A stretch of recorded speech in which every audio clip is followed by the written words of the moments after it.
Ibram.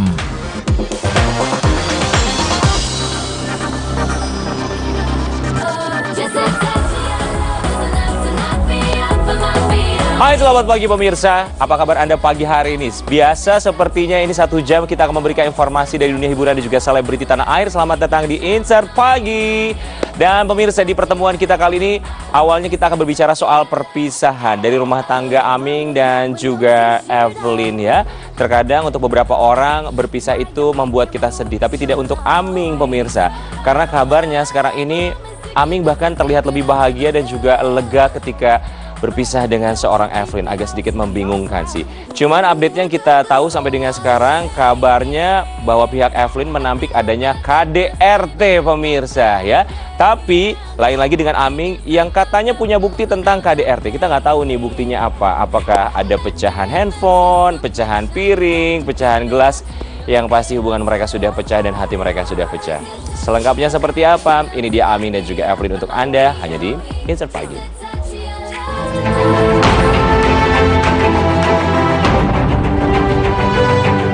Sejak melayangkan gugatan cerainya ke Pengadilan Agama Jakarta Selatan, hingga kini publik masih dibuat tanda tanya seputar alasan Aming menggugat cerai Evelyn. Mengingat sejak awal menikah, keduanya terlihat sangat mesra hingga segala cibiran yang datang menghujani rumah tangga mereka tak membuat keromantisan Aming dan Evelyn luntur begitu saja.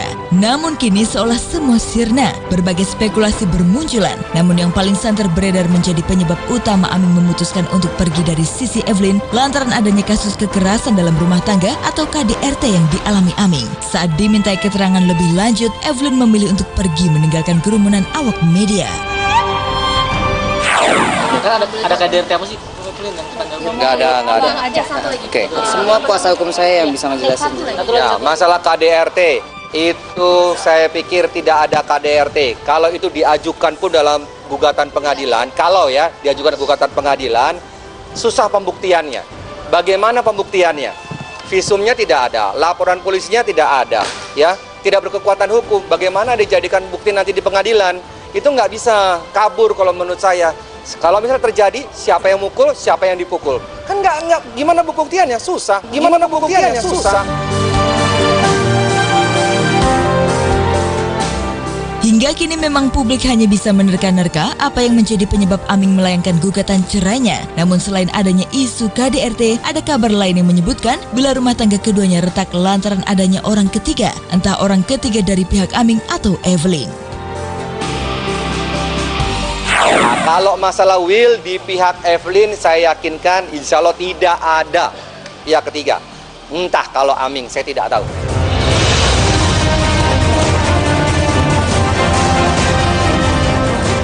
Sejak awal melayangkan gugatan cerainya, seolah Aming ditelan bumi dan tak pernah muncul memberikan statementnya seperti sang istri. Namun dari foto-foto yang tersebar di media sosial, para sahabat dekat Aming justru menanggapi kasus perceraian ini dengan berbeda.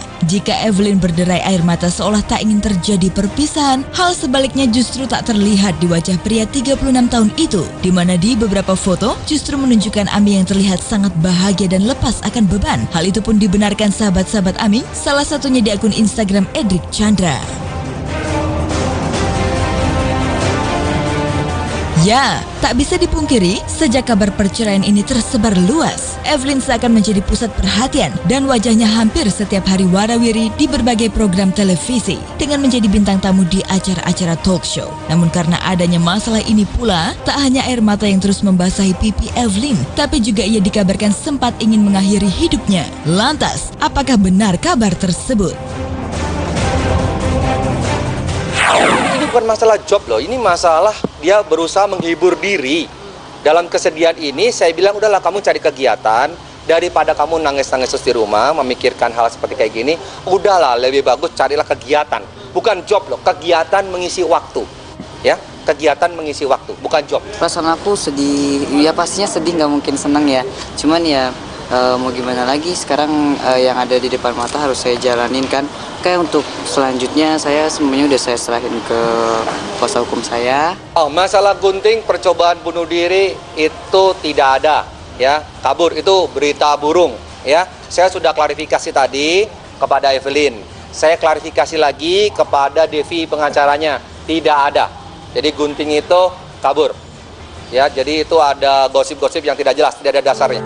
Deras hujan yang turun. Bila benar keduanya akan berpisah, nampaknya publik akan sangat menyayangkan. Mengingat Aming dan Evelyn memang seringkali mengumbar kekompakan dan keromantisannya. Tak hanya di depan layar kaca saja, melainkan lewat media sosial Instagram. Keduanya selalu mengunggah foto dan video yang memperlihatkan betapa bahagia dan saling mencintainya mereka, hingga membuat netizen iri. Rasa kehilangan sosok suami tercinta dan kesetiaan yang berusaha ditunjukkan Evelyn, ia tuangkan lewat sebuah video yang ia unggah di akun Instagram pribadinya, di mana ia menyanyikan lagu Jikustik yang berjudul Setia.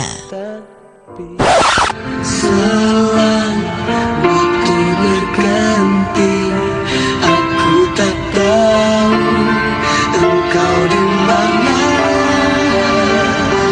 tapi aku mencoba untuk setia. Sesaat malam datang menjemput kesendirianku, dan bila pagi Baru kali ini pemirsa melihat orang sedang bertengkar dengan pasangannya, kemudian akan berpisah, tapi juga posting di sosial media, nyanyi-nyanyi, lip sync lagu milik musisi tanah air. Ya, kita nggak pernah tahu apakah mungkin besok-besok seorang Evelyn akan menjadi penyanyi. Tapi yang pasti kita doakan semoga hubungan mereka bisa menemukan titik terangnya. Yang paling penting adalah sama-sama bahagia pemirsa ya. Baik, itu dia Aming dengan Evelyn dengan BBB, bukan berpisah biasa karena Aming lebih bahagia sekarang. Berikutnya kita akan berbicara soal kebahagiaan pemirsa. Kali ini kebahagiaan dari pasangan yang sudah menikah beberapa tahun dan sampai dengan sekarang memang kan anaknya 3, perempuan semua ya. Kemarin hari Sabtu dikaruniai lagi seorang anak dan ini adalah baby girl atau perempuan lagi. Sesaat lagi ada Andika Pratama dan juga Ussy Sulistyawati, tetap di Insert Pagi.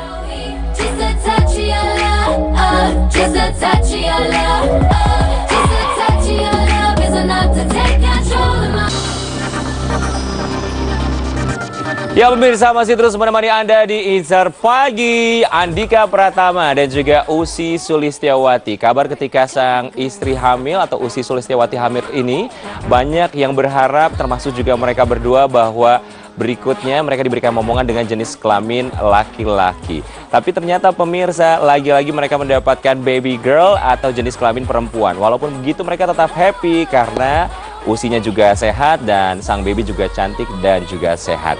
Kabarnya sang baby bernama Sheva Elmira Lorenia ini memiliki panjang 50 cm, lumayan panjang, dan beratnya adalah 3,57 kg. Dengan namanya Sheva Lorenia atau Sheva Elmira Lorenia, ini artinya adalah putri cantik yang tangguh dan juga dapat dipercaya. Kita akan melihat bagaimana kebahagiaan Andika Pratama dan juga Ussy Sulistyawati dengan baby girl dengan panggilan Cimbot. Ini dia selengkapnya untuk Anda.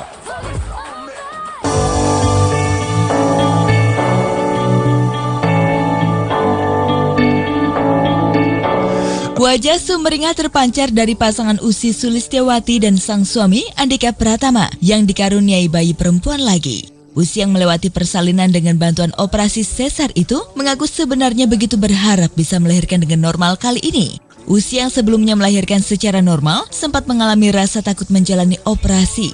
Kondisi itu terjadi karena sejak Sabtu pagi, pembukaan yang dirasa pelantun klik ini tidak mengalami peningkatan hingga pada sore hari ia mengalami pendarahan. Akhirnya, dokter yang menanganinya pun memutuskan agar menempuh jalur operasi untuk menyelamatkan ibu serta janinnya. Kemudian bayi dengan berat 3,57 kg dan panjang 50 cm itu lahir pada hari Sabtu sekitar pukul 18.19 waktu Indonesia Barat di sebuah rumah sakit kawasan Pondok Indah, Jakarta Selatan. Jam 8 pagi kita masuk rumah sakit, masuk sini langsung ke ruangan bersalin tuh induksi, udah diinduksi, udah mulai kontraksi ya Bu ya? Udah mulai kontraksi, udah mulai sakit-sakit, terus kira-kira jam 3 dokter bilang ini udah pembukaan 4. Jadi aku udah senang-senang aja sebenarnya sih udah ada pembukaan 4. Terus dokter juga bilang nanti malam akan ditunggu lagi mau ngeliat pembukaan berapa lagi. Jadi aku tetap sugestinya tuh emang normal. Ternyata pas jam 5 pendarahan, keluar darah. Nah dokter udah pulang tuh, dokter udah jalan pulang. Saya telepon lagi, kata dokter harus operasi. Jadi jam 6 itu langsung operasi. Nggak ada kesiapan mental aku karena aku takut banget sebenarnya untuk operasi. Jadi ya udah dengan sangat terpaksa, Bismillah. Kemarin masuklah tuh ruangan operasi gitu. Makanya sekarang agak-agak ringkih ini karena aku belum pernah dan nggak punya kesiapan mental untuk operasi. Jadi sakit banget sih sebenarnya gitu. Yang kenceng dong. Yang kencang. Seva Elmira Lorenia. Artinya Seva itu yang pilih Usi, ya, artinya cantik dan mempesona ya. Kalau Elmira itu wanita yang dari keluarga baik-baik dan punya martabat tinggi. Terus Lorenia itu awalnya kita cari karena sekarang kan lagi musim hujan. Kebetulan lahirnya pas musim hujan, tadinya mau nyari yang ada unsur rain-nya gitu. Terus setelah kita cari-cari, akhirnya dapatlah Lorenia ini gitu. Dilihat dari berbagai macam bahasa sih artinya beda-beda. Cuman yang kita tanggap benang merahnya ini wanita tangguh ya, dan pemimpin lah gitu. Jadi kita harapkan anak keempat kita ini adalah seorang pemimpin nantinya yang cantik mempesona serta punya martabat yang tinggi. Gitu. Amin. Close your eyes, let me tell you all the reasons why. Think you're one of a kind.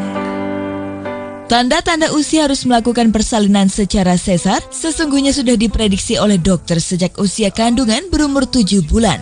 Kondisi saat itu, si jabang bayi berada dalam posisi sungsang dan bobot tubuhnya tergolong besar. Sebenarnya curiga bakal sesar itu udah pas 7 bulan ya. Sungsang. Dibilangnya ini nggak muter ke bawah, terus kondisi bayinya gede, panjang juga.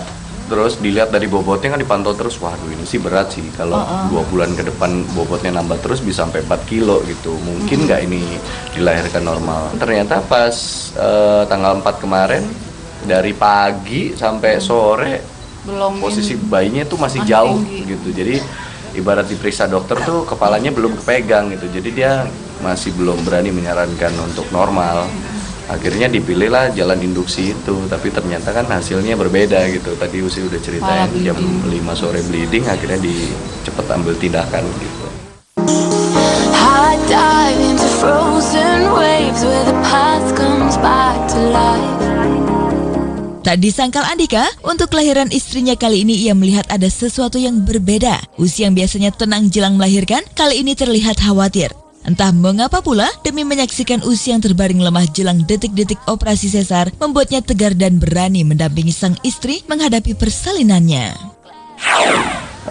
Ini pengalaman sesar Usi pertama dan pengalaman saya juga pertama nyaksiin gitu gimana prosesnya.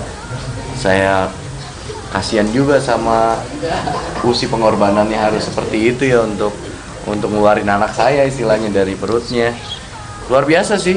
Jadi semoga ini akan jadi ingatan saya selalu ke depan untuk nggak berbuat macam-macam, untuk selalu memprioritaskan keluarga dan lain-lain. Mengingat semua yang kita lewati itu luar biasa. Luar biasa. Dibilang panik, udah panik, stres, udah stres. Makanya ngelihat dianya juga santai, ya aku juga berusaha santai, cuma ngatin mata dia. Kehadiran anak keempat membuat Andika mulai memfokuskan diri untuk memberi waktu lebih banyak kepada keluarga kecilnya. Ia tak lagi ingin terlalu ngoyo mencari nafkah tanpa mempertimbangkan kondisi Usi dan keempat buah hati mereka. Sebagai bentuk komitmen, Andika bahkan sudah mulai menata jadwal kerja yang adil antara karir dan untuk kebersamaan keluarga tercinta. Beberapa kerjaan saya ngambil, weekend sebisa mungkin saya kosongin gitu. Saya juga nggak kepengen kayak yang sebelum-sebelumnya tiba-tiba tahu-tahu anaknya udah bisa apa, sementara bapaknya sibuk kerja. Nggak pengen kehilangan momen-momen lah gitu. Untuk saat-saat ini saya udah mulai ngatur pekerjaan agar punya waktu lumayan banyak sama keluarga.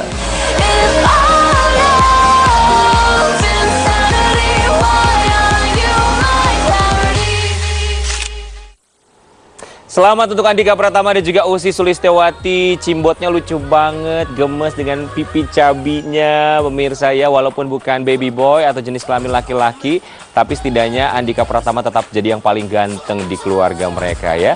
Sama kalau kita lihat pemirsa, kalau Anda perhatikan bersama-sama, ini putri-putri dari Andika Pratama dan juga Ussy Sulistyawati. Mereka selalu menggunakan baju yang sama. Berarti ini berikutnya tinggal ditambah satu baju lagi untuk Cimbot atau putri bungsu dari mereka. Selamat sekali lagi. Baik, berikutnya kita juga akan berbicara soal kebahagiaan. Beberapa waktu yang lalu mereka bahagia. Ada pasangan Fairuz Arafik dan juga Sony Septian. Bahagia karena mereka baru saja melakukan lamaran dan kemarin saya ada di sana untuk meliput prosesi lamarannya. Dan pemirsa, Fairuz kabarnya juga kemarin baru ulang tahun. Tapi ternyata Sony Septian tidak ada di saat Fairuz Arafik berulang tahun. Kira-kira kemana Sony Septian? Apakah dia berpikir untuk cancel atau balik badan tidak meneruskan hubungan dengan Fairuz? Sesaat lagi, jangan kemana-mana, tetap di Insert Pagi.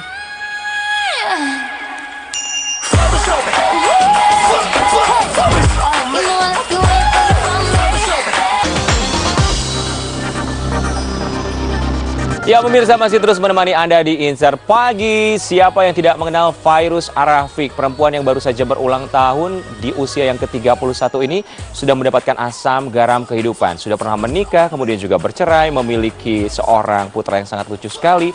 Kemudian kemarin baru saja melaksanakan ibadah umroh, kemudian pulang ke tanah air dan memutuskan untuk memakai hijab.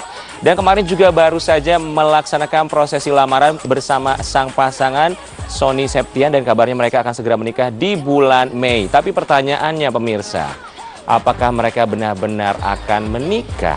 Karena sepertinya ada kerikil dalam hubungan rumah tangga mereka. Belum rumah tangga sih sebenarnya ya. Ini masih hubungan sebagai calon suami istri. Karena kabarnya Sony Septian menghilang di saat Fairuz Arafik berulang tahun. Manakah Sony Septian? Ini dia selengkapnya untuk Anda. I got this feeling inside my bones. It goes electric wavy when I turn. Ulang tahun ke-31 sepertinya menjadi momen ulang tahun yang membuatnya kesal. Bagaimana tidak? Harapan tepat di pergantian hari, Senin dini hari ada ucapan khusus dari sang kekasih Sony Septian, ternyata hanya angan belaka. Sebagai kekasih, Fairuz ingin adik Elmatiana itu bisa mendampinginya untuk sama-sama merayakan momen ulang tahunnya kali ini. Lantas, di manakah Sony saat momen ulang tahun Fairuz kemarin? Benarkah pasca lamaran kemarin mulai ada kerikil ujian bagi Sony untuk mengayuh mahligai pernikahan bersama tunangannya itu?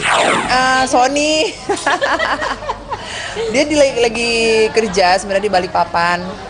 Tapi ya, sempet kesel-kesel dikit gitu kan pas ulang tahun, ya dia nggak sama aku gitu kan, pengennya berharap jam 12 malam kan ada yang ini gitu, tapi dia nggak bisa, aku juga harus maklumin, dia kan kerja gitu, dia kerja juga, dia profesional.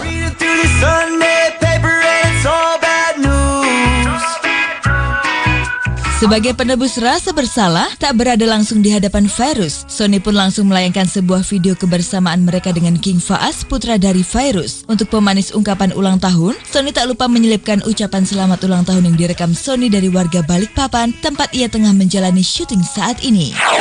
Dan kemarin sih pas dia ngucapin selamat ulang tahun, dia dia sempat ngirimin aku video sih gitu, video dia buat sendiri gitu. Videonya tuh dia suruh orang-orang Balikpapan gitu ngucapin selamat ulang tahun buat aku di video itu. Iya, jadi dia ngasih video, maaf ya aku belum bisa datang. Tapi sore ini kan dia balik gitu. Nanti aku juga jemput dia di bandara, jadinya ya alhamdulillah lah gitu kan, dia pulang juga di hari aku ulang tahun gitu.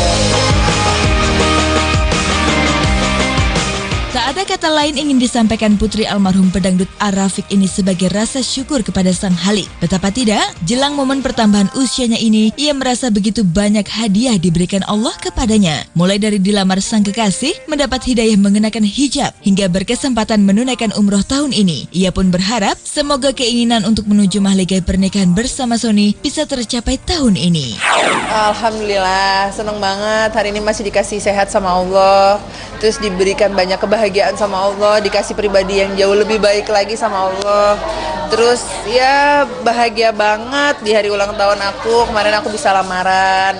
Terus juga banyak hadiah sih, kemarin juga sebelum ulang tahun bisa umroh, berdoa dulu di sana. Terus sekarang di hari ulang tahun aku, mama kan lagi umroh. Hari ini aku ulang tahun, mama umroh. Jadinya seneng banget bisa didoain di sana. Mama doain Virus ya, Virus hari ini ulang tahun gini. Iya dong, mama ingat, nanti mama doain ya. Di sana doa seorang ibu kan. Jadi aku benar-benar minta sama mama kayak gitu. Jadi happy, bahagia banget.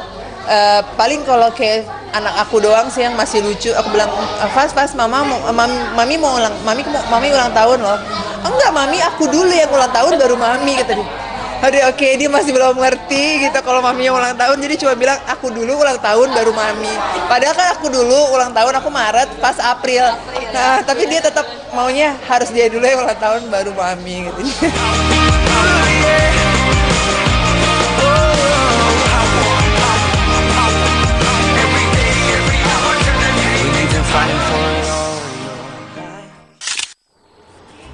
Lega pemirsa, ternyata memang gak ada apa-apa ya dalam hubungan mereka ini karena Sony Septiannya lagi sibuk aja sedang mencari uang syuting di luar kota.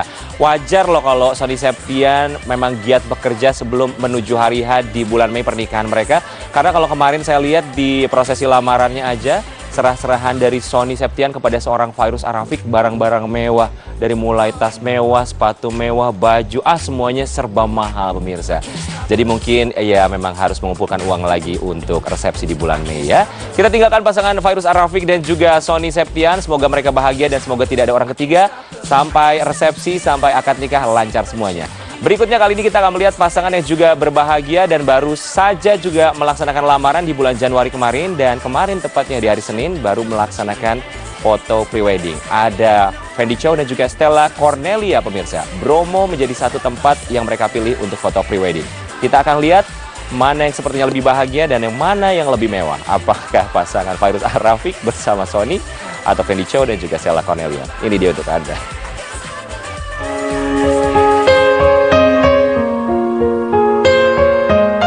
Sebelum melangkah ke jenjang pernikahan, pasangan Fendi Chow dan Stella Cornelia kini tengah disibukkan dengan segudang persiapan menuju hari bahagianya itu. Salah satunya yang dilakukan pada hari Senin kemarin. Fendi dan Stella baru saja menjalani serangkaian sesi foto pre-wedding. Maka, seperti inilah keseruan Fendi dan Stella saat pemotretan yang berhasil terekam oleh kamera tim Insert.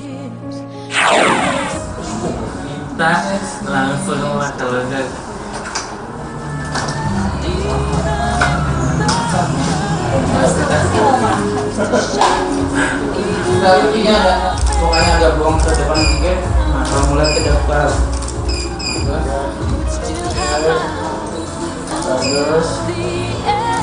Oke, jadi hari ini aku sama Stella kita foto pre-wed studio hari ini.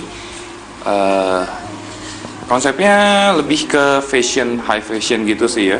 Jadi yang sekarang ini yang pertama kayak glamour kayak gitu sih. Jadi emang kita pre-wed ada yang outdoor, ada yang kemarin tuh lebih casual gitu. Jadi kita mikir kayak hari ini biar beda dan di studio juga emang mau lebih high fashion.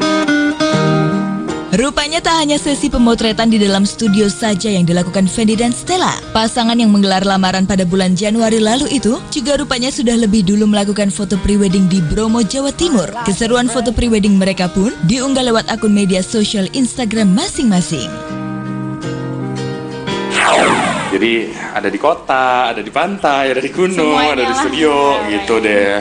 Ya kita sih bersyukur banget ya kemarin pas foto outdoor benar-benar lancar. Cerah, terus pas hujan tapi malah jadinya bagus. Jadi ada satu momen tuh di Bromo, kita lagi di perjalanan di jeep mau ke tempat fotonya hujan deras.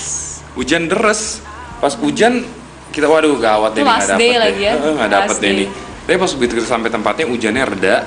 Dan malah bikin kayak embun di belakang atas gunung kayak kayangan gitu. Ya jadi bagus banget. Jadi kayak hujan itu ada rezekinya juga buat kita.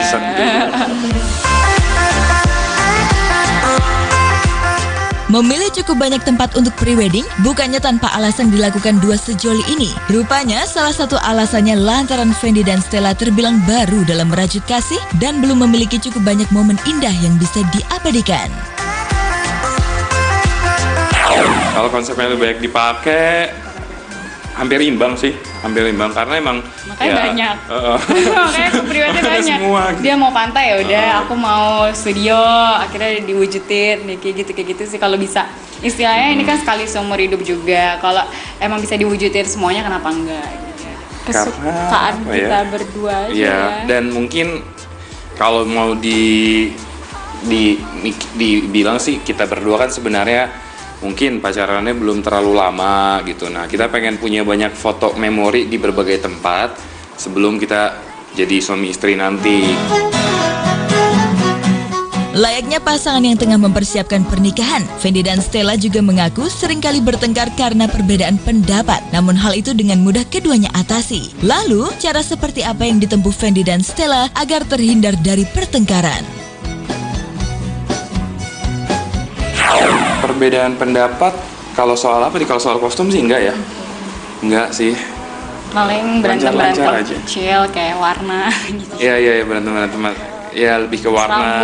Rambut dia bagusan kayak gimana, rambut aku bagusan kayak gimana. Aku sukanya ini, dia kadang-kadang nggak nurut ya gitu-gitu doang sih. Cuman hal-hal kecil aja. Aku sih. Hush! Enak aja aku. Dia. Sebenarnya sih ada sih kayak perbedaan-perbedaan pendapat gitu. Cuman ya kita berdua sih kadang minta pendapat juga, bukan kita berdua aja. Kebetulan kita kan emang ada yang let's say bantuin lah wedding planner-nya. Nah, si Hani itu kita suka nanya pendapat dia, terus aku suka yang kayak Han bilangin Stella dong gini-gini aja, kalau nggak Stella Han tuh bilangin Fendi gitu, karena kalau misalnya sama-sama lagi capek, sama-sama lagi pengen ini, kalau kita berdua nanti pada berantem, mendingan kita pakai perantara gitu. Jadi suruh si planner kita Hani itu yang kita jadiin bilangin dia dong kayak gini-gini aja gitu, dia lebih bisa untuk ngambil hatinya Stella atau ngomongin ke aku kayak gitu-gitu. Kadang soalnya Stella kalau aku yang ngomong tuh suka nggak mau denger, bingung deh. Sama.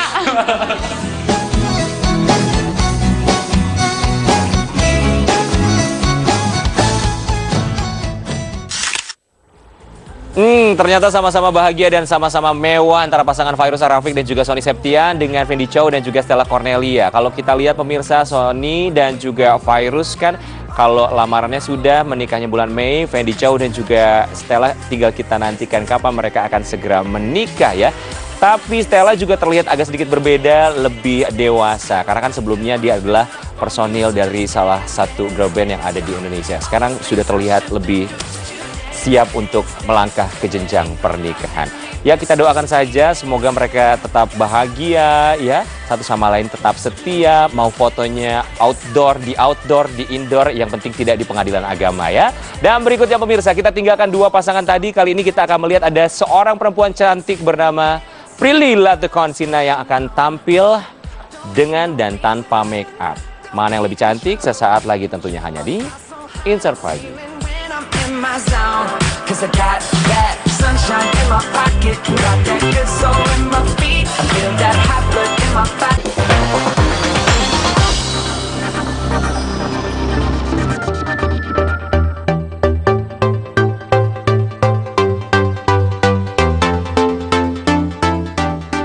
Siapa yang tak kenal dengan artis Prilly Latuconsina? Parasnya yang cantik dan mempesona, serta karirnya di dunia hiburan yang terbilang luar biasa, membuat cukup banyak publik yang tertarik untuk selalu ingin tahu seputar kehidupannya. Nah, kali ini, lewat video blog atau vlog miliknya, Prilly akan membagikan cara atau tutorial make up simple yang biasa dipakai dalam kesehariannya. Penasaran seperti apa? Yuk langsung simak saja videonya berikut ini. Oke, ini aku udah nggak pakai makeup sama sekali. Step pertama, aku selalu nyemprot muka aku pakai moisturizer spray. Itu supaya lebih seger aja dan supaya makeupnya tuh lebih nempel. Enak. Habis itu tunggu berapa detik sampai dia kayaknya udah mulai menyerap, dikipas-kipas gini. Kalau misalnya udah agak mengering, tinggal kita gini-giniin pakai tisu. Nah, udah disemprot, aku selalu pakai moisturizer cream karena kulit aku itu bener-bener kering banget. Kalau misalnya aku make up terus aku lupa pakai moisturizer, itu hasil make upnya jadi jelek banget. Nih, tipis-tipis aja.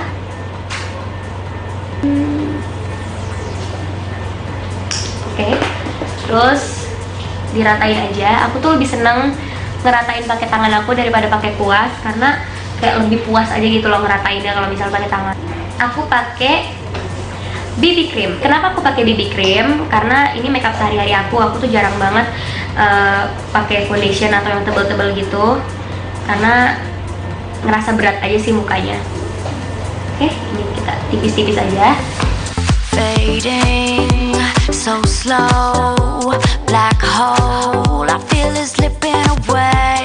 We're all we've got. Usai penggunaan BB cream, concealer serta bedak, wanita 20 tahun ini langsung menuju hal yang paling penting baginya dalam penggunaan makeup, yaitu di bagian pipi yang dianggapnya chubby, menggunakan shading serta highlighter. Karena keluhan aku adalah di pipi, aku nggak pede sama pipi cabi aku, jadi aku harus shading pipi aku supaya kelihatan lebih tirus dan supaya ngasih gradasi warna aja sih ke muka aku biar nggak terlalu putih semua. Nah ini shadingnya aku pakai warna coklat banget gini, tinggal sedikit-sedikit aja. Terus aku mau shading muka aku itu dari tulang pipi ke sini nih. Sebenarnya tergantung bentuk muka kalian sih, tapi karena bentuk muka aku itu rahang aku tuh kayak kotak gitu, jadi aku kayak gini. Terus bagian yang masuk itu kita shading. Nah ini tuh.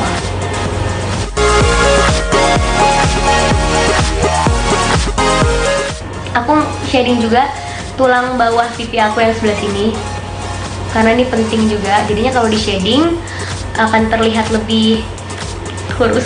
Ini adalah nasib-nasib cewek-cewek yang berpipi cabi. Nah ini supaya menghindari double chin juga, jadi tuh kita akan men-shading dari sisi sini, tulang sini sampai ke bawah dagu. Nah gitu. Aku pakai blush on.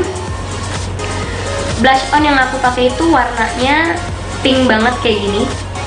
Pink karena menurut aku ini yang paling cocok sama warna kulit aku. Nah ini aku pakai di cara pakai blush on itu aku senyum, terus bagian yang menjendol ini yang kita kasih blush on. Next aku pakai highlighter. Ini yang paling penting banget. Aku nggak tahu kenapa, aku tuh suka banget ngasih efek muka aku tuh mengkilat atau ngasih efek muka aku tuh kayak berminyak gitu. Jadi dari jauh kalau orang ngeliat tuh kayaknya muka aku berminyak gitu, padahal enggak. Padahal itu tipuan. Nah, aku kasih highlighter. Tuh jadinya tuh kelihatan kan kayak sedikit berminyak gitu. Kalau misalnya dari jauh kayak berminyak padahal enggak. Kulit udah, sekarang tinggal kita beralih ke mata. Aku akan pakai alis.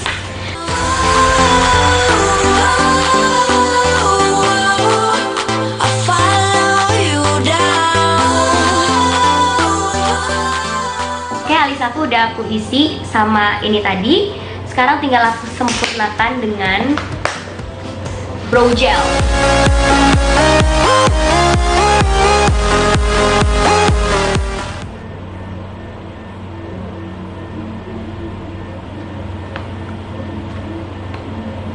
Nah, cara pakainya itu cuma diolesin di bibir bawah, habis itu kita langsung giniin. Jadi kita nggak perlu olesin ke bibir atasnya. Nah, gimana pemirsa setia Insert? Apakah kalian tertarik untuk gunakan makeup ala Prilly dalam keseharian?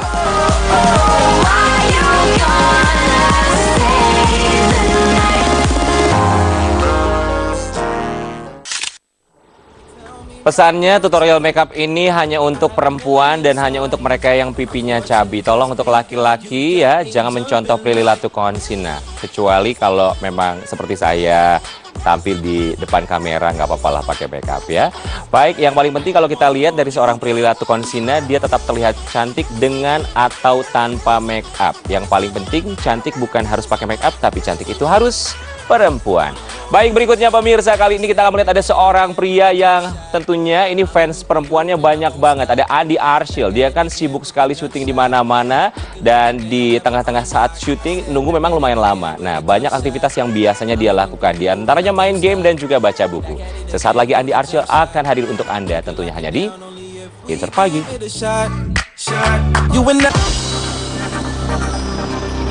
Masih terus menemani aktivitas pagi Anda di Insert Pagi. Siapa yang tidak mengenal Andi Arsyil, seorang pemeran film dalam film Ketika Cinta Bertasbih, pemirsa.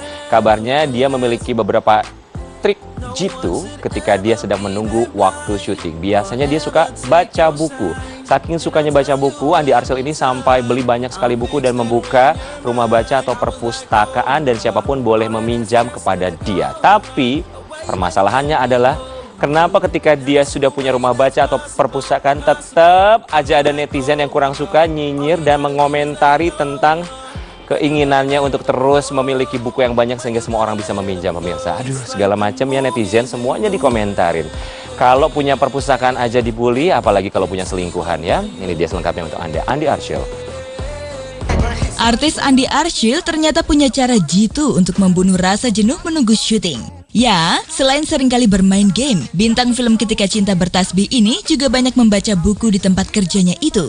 Dengan membaca, Andi merasa waktu terlewat begitu saja, sementara ilmu juga wawasan yang ia dapat langsung bisa ia serap sambil melupakan jenuh akibat terlalu lama menunggu.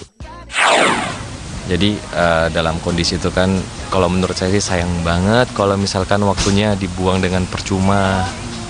Kalau dibuang dengan percuma, nggak dilakukan yang sesuatu yang bermanfaat, sayang waktunya. Kadang-kadang kan banyak macam-macam orang, ada yang gunain waktunya buat main game atau bergosip gitu atau seperti apa. Kalau saya lebih memilih, mungkin karena saya suka baca, jadi saya lebih pilih untuk main game sama baca. Jadi ada dua hal yang saya lakukan, main game sama baca. Jadi selalu pasti ada buku-buku yang saya selalu simpan di mobil, ada 1 atau 2 buku, nggak banyak buku-bukunya yang memang ini targetnya harus saya selesaikan gitu. Sebagai pecinta buku, sosok yang digadang-gadang dijodohkan dengan Citra Kirana ini mencoba membuka perpustakaan rumah baca yang bisa dibaca siapa saja di rumah secara cuma-cuma. Perpustakaan, saya sampai bikin web yang khusus untuk baca dan tulis. Saya memang suka dunia literasi gitu. Saya sampai saking saya senengnya dengan itu, jadi saya lakukan. Saya bikin rumah baca yang betul-betul cozy, kafe, kayak kafe. Saya konsepnya dia kayak kafe, cozy banget gitu, dan itu gratis semuanya.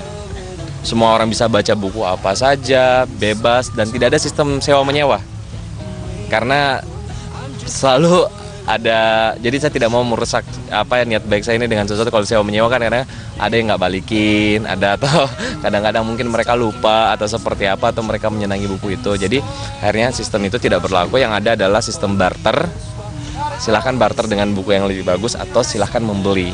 Dari uang itu lagi saya untuk merawat rumah baca saya, keuntungannya saya rawat lagi rumah baca saya, atau mungkin kemungkinan besar saya akan membuka rumah baca yang lain. I got this feeling inside my bones. It goes electric wavy when I turn it on. Sayangnya, niat baik Andi tak selamanya ditanggapi positif.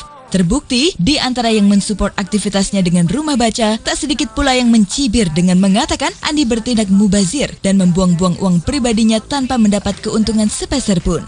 Menyadari penilaian itu, Andi pun acuh karena memang tujuannya bukan mencari untung. Pada nanya, ngapain kamu melakukan hal ini gitu, maksudnya mubazir kali duitnya gitu, bikin rumah baca, kamu beli tempatnya, kamu desain sedemikian rupa, terus belum tentu dapat berbisnis, bisnisnya juga jalan atau apa. Saya bilang no, ini bukan bisnis, saya bilang.